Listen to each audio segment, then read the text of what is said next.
Здравейте, днес ще ви покажа неща, които ще са ви нужни да се направите гривни от ластици. Ще ви трябва станче, ето такова. Някои имат малко станче, но аз нямам, но ще ви е нужно голямо станче. Ето такава кукичка за захващане. Нали? Аз имам 8 кукички. Като едната още се е счупила, но някой път я ползвам и тази също е тръгнала да се чупи. Но не стигат. Също ще са ви нужни ето такива неща. Виличка или прашка за плетене на гривнички.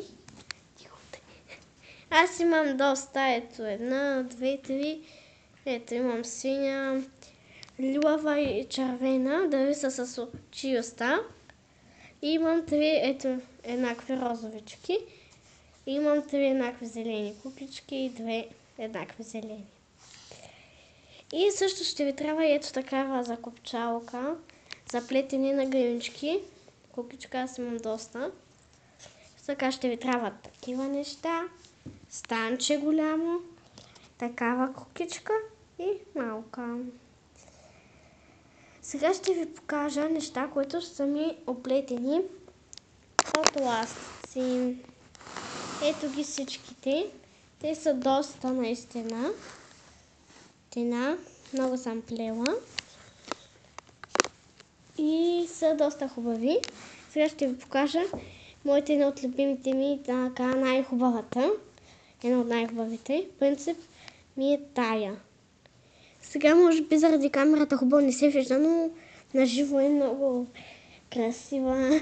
И наистина цветовете тук съм използвала жълто, синьо и розово и ето тук за ръбовете бяло. Много е хубав и модел и на мен много ми харесва наистина как се получи. Другата ми така интересна хубава гривничка е тая, която наистина е много хубава. Казва се рибена, кръгла рибена кост. Много е шарна и аз затова много харесвам шарените. Тук съм използвала 3, 6, 10 цвята и се получи много интересна и хубава гривничка. Следващата хубава гривничка е тая. Тя е малко по-сложна, но пък се получава много хубава гривничка. Малко ми беше трудно, но се получи наистина много хубава гривничка и на мен много ми харесва. Следващата така интересна гривничка е ето тая, която всъщност е драконова гривна. Ето така, на мен много ми харесва самия и модел. Тя е драконова и много ми харесва, много е красива. Надявам се на вас, че ще ви хареса, така като мрежа е. След това, другата така интересна гривничка е ето тая на цветенцата, която също е много шарена и хубава и на мен много ми хареса. Ето всяко цветенце е в различен цвят. Тази гривна се получи една от най-хубавите ми от всички. И на мен страшно много ми харесва. Другата ми така интересна и хубава гривничка е ето тая, която отново е много хубава, шарена така с комбинацията на тези цветове. Се получи много хубаво и става бързо и лесно и на мен много ми харесва. Ето я, самия и модел. Следващата гривничка, която ми харесва, е тая, която е много интересно. Тук много съм правила комбинация на цветовете, черно, бяло и червено. Ето така. Се получи тази гривничка също много хубава. Ето тази гривничка я оплетох вчера. Тя е много хубава и се получава много хубаво с цветовете и с всичко. На мен много ми харесва как се получи. Другата ми гривничка интересна също така е тая, която също ми беше доста така сложна. Се получи доста интересно и хубаво и на мен така доста ми харесва. Това е лицето. Другата ми така гривничка също тая е така. Тя е много шарена и много ми харесва. Аз, както казах, Много обичам шаренето, ето вижте само какви цветове има. Самия модел е много хубава и стои много хубаво на ръката и сега ще ви покажа. Ето, така. И другите гънички стоят наистина хубаво. Следващата ми гъничка така е ето тая, която всъщност е много интересна и на мен много ми харесва. Ето също се получи много хубава. Самия модел на мен отначало не ми харесваше, но сега много ми харесва. И наистина много хубаво и ние ще ви покажа как стои на ръчичката ми. Ето така. Така, има още много неща, много гъни. Следващата ми така гъничка, която на мен много ми харесва, ето тая, която оплетох преди малко, всъщност днес. Тя е лесна и се получава хубаво. Ето така, има доста шарени цветове, но просто заради черното и сега не се вижда. Но са доста хубави. На мен много ми харесва. Следващата така интересна гъничка ми е ето тая, където ето така. Ето така е. Много е хубав също тук моделът на самата гъничка и цветовете й. Тук не се виждат хубаво, но по принцип си е много хубава гривничка. Следващата така интересна гривничка и шарена ми е ето тая. Тя също е много интересна и хубава. И е много шарена и сега ще ви покажа как стои на ръката.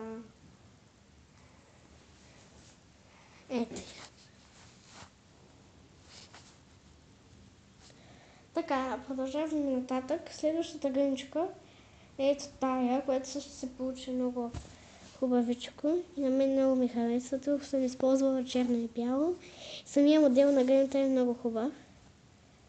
И ми харесва.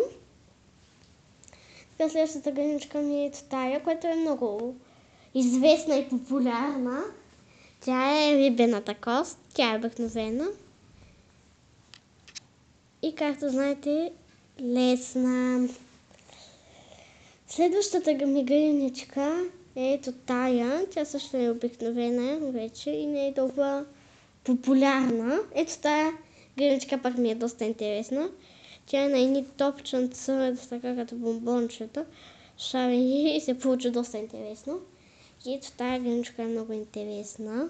Тя се носи и от двете страни. Ето и от двете страни. Това е от едната страна, това е от другата. На мен и от двете страни ми харесва. Другата гъничка ми е ето тая, която е много обикновена, но е като мартиничка. Бяло и червено. Следващото ми са пръстенчета. Вече ще ви показвам. Ето това ми е един пръстен. Избухваща звезда и сега ще го сложа. Така се казва.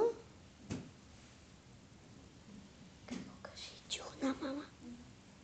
Ето така. Следващия така пръстен ми е ето тоя, който ми е отново на цветенце. Той ми е на цветенце. Ето имам два, този е още по-шарен и по-хубав. Така. Следващото ми пръстенче ми е ето това, което е с една много обикновена плетка. Червено и лилаво, ето. И сега преминаваме на всякакви фигурки, които съм правила от ластици. Това ми е едно портокалче от ластици.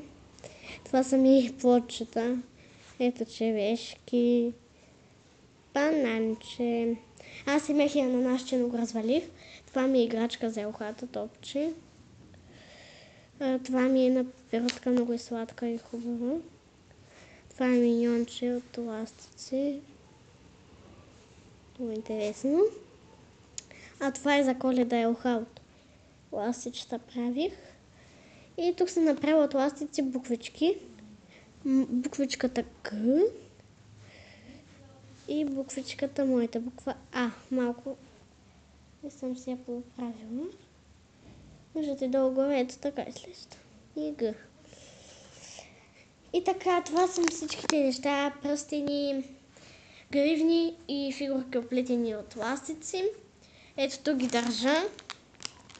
Има много, почти са 30, не знам, не съм ги броила, 30 няколко дори да са станали вече.